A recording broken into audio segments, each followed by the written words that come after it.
तो भाई लोग, आज मैंने फाइनली देख ली है the Creator, directed by Gareth Edwards. जी हाँ, ये वही डायरेक्टर हैं जिन्होंने रोग वन मूवी भी डायरेक्ट की थी, जो स्टार वॉर्स मूवी का एक पार्ट था। तो मैं आज इस वीडियो में इस मूवी का ब्रेकडाउन और अपने व्यूज और अपने ओपिनियंस इस वीडियो में शेयर करने वाला हूँ आप लोगों के साथ। तो मैं उम्मीद करता हूँ कि आप वीडियो को बिना स्किप किए लास्ट तक देखेंगे। So let's dive into the breakdown. तो गाइस, ये मूवी शुरू होती है एक इंट्रोडक्शन से एआई की। जैसे कि आप जानते हो, आर्टिफिशियल इंटेलिजेंस जिसे एआई भी बोलते हैं, अभी ट्रेंडिंग टॉपिक चल रहा है और ये मूवी भी उसी के ऊपर आधारित है। स्टार्टिंग के इस मोन्टाज में दिखाया जाता है कि एआई ह्यूमंस को कैसे हेल्प कर रही है तरक्की पाने में, और कैसे इंजीनियरिंग, मेडिकल और साइंस के फील्ड्स में एआई इंसानों की बहुत ज्यादा हेल्प कर रही है नए नए इक्विपमेंट्स, टेक्निक्स और मशीनें तैयार करने में। पर थोड़ी ही देर बाद हम इस मोन्टाज में देखते हैं कि एआई के वजह से बहुत सारे झगड़े भी हो रहे हैं और एआई ह्यूमन से भी ज्यादा सुपीरियर बन रहे हैं, जिसके वजह से अमेरिकन गवर्नमेंट एआई के खिलाफ जा रही है।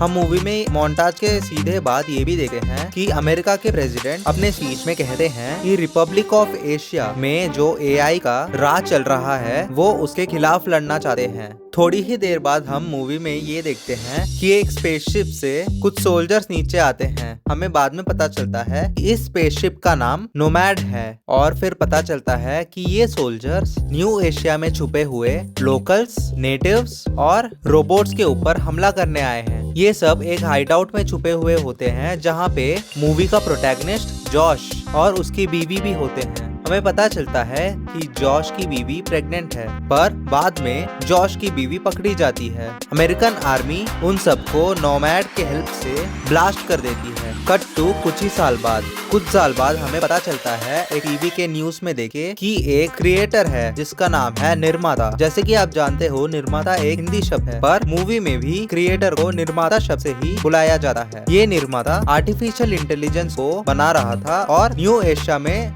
छोड़ रहा था।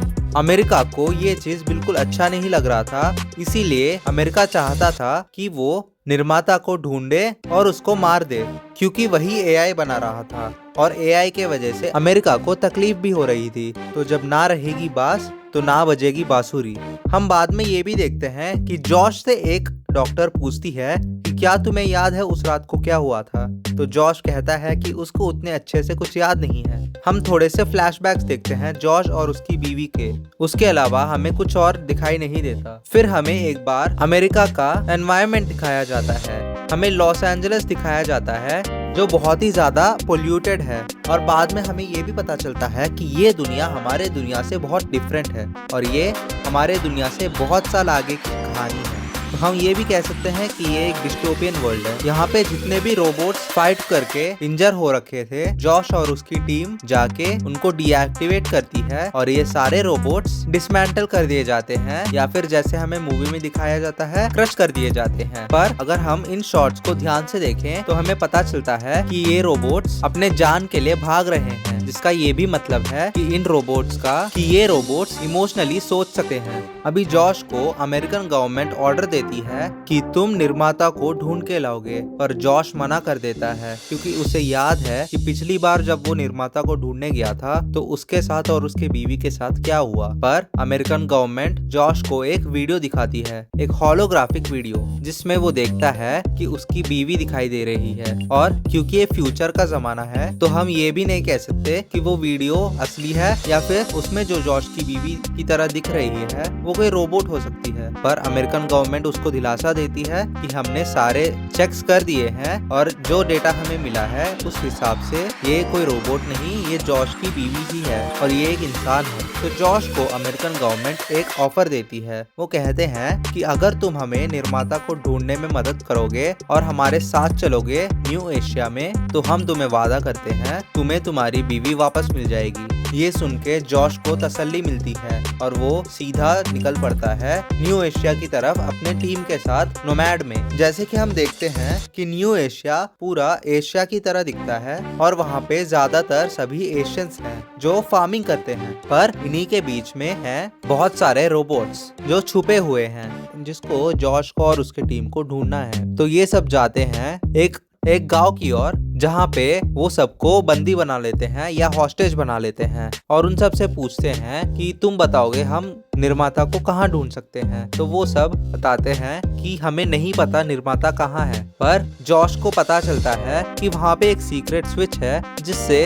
अंडरग्राउंड का रास्ता खुल सकता है। तो वो स्विच को घुमाता है और सारे सोल्जर्स अंडरग्राउंड के रास्ते में जाके देखते हैं कि वहाँ पे एक बड़ी सी रिसर्च लैबोरेटरी है जहाँ पे शायद निर्माता काम करता था। जब अंदर जाते हैं तो जॉश को और उसकी टीम को एक बड़ा सा गेट दिखता है, पर उसके साथी बोलते हैं कि तुम अकेले इसके अंदर नहीं जाओगे, हम सब मिलके जाएंगे। पर जाने से पहले हमें पूरे एरिया को क्लियर करना पड़ेगा और चेक करना पड़ेगा कि यहाँ कोई जाल तो नहीं है। पर जॉश उनकी बात नहीं सुनता और अकेले अंदर चले जाता है। और जैसे ही वो अंदर जाता है वो पाता है अंदर एक छोटी सी बच्ची जो टीवी देख रही होती है। जब वो उस बच्ची के तरफ देख रहा होता है तभी पीछे से एक औरत आके जॉश को शूट कर देती है और वो उस बच्ची को भागने के लिए बोल देती है। इन सारे शॉट्स में हमें ये भी देखने को मिलता है कि सारी की सारी डिटेल्स कितने अच्छे से और छोटी से छोटी डिटेल्स कितने अच्छे से दिखाई हुई है मूवी में। ये बस एक 8 करोड़ मिलियन की मूवी है जिसे हम अगर इंडियन रुपीस में कन्वर्ट करें तो 600 करोड़ रुपए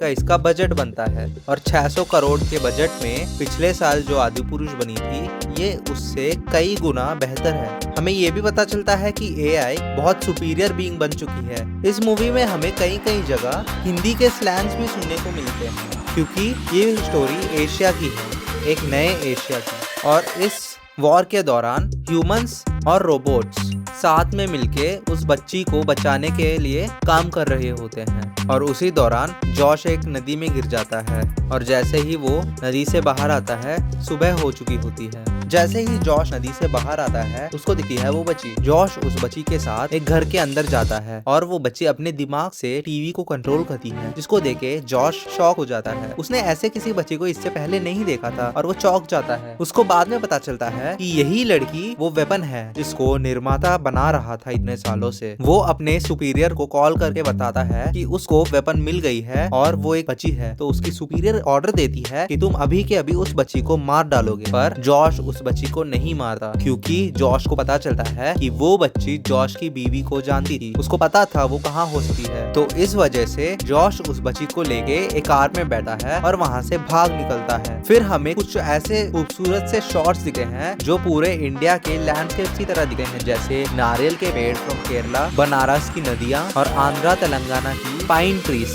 जब कार में बैठे होते हैं तो वो बच्चा जॉश के ट्रांसलेटर को लेता है और उसमें इंग्लिश लैंग्वेज को पूरा सीख लेता है बैठे बैठे। तो हमें ये भी पता चलता है इस बच्चे के अंदर जो सॉफ्टवेयर डला हुआ है आर्टिफिशियल इंटेलिजेंस का वो कितना एडवांस्ड है। वो बैठे बैठे कुछ ही सेकंड में पूरी इंग्लिश सीख लेता है और जॉश से इंग्लिश में ही बात करता है। जॉश उससे पूछता है कि तुम्हारा नाम क्या है, तो वो बस आंसर करता है कि मुझे कैंडी चाहिए। जब जॉश उसके कान के पास देखता है तो उसे एक अल्फा का सिंबल बना हुआ होता है, तो जॉश उसका नाम एल्फी रख देता है। और इसी बीच हमें अमेरिकन का भी शॉट्स दिखते हैं जो उस जॉश को और उस बच्ची को ढूंढ रहे होते हैं पूरे न्यू एशिया में। हमें इस दुनिया के टेक्नोलॉजी की तरफ एक झलक भी देखने को मिलता है जब अमेरिकन सोल्जर्स एक डेड बॉडी के अंदर चिप लगा के उसके मेमोरीज निकाल के दूसरे डेड बॉडी के अंदर लगाते हैं। तो ऐसा लगता है जैसे उस पहले वाले डेड बॉडी का जो आत्मा था वो नए वाले डेड बॉडी के अंदर आ गया है और लास्ट में जो कुछ भी हुआ था मरने से पहले वो बताने लगता है और थोड़ी देर बाद मर जाता है फिर से। तो ये बहुत ही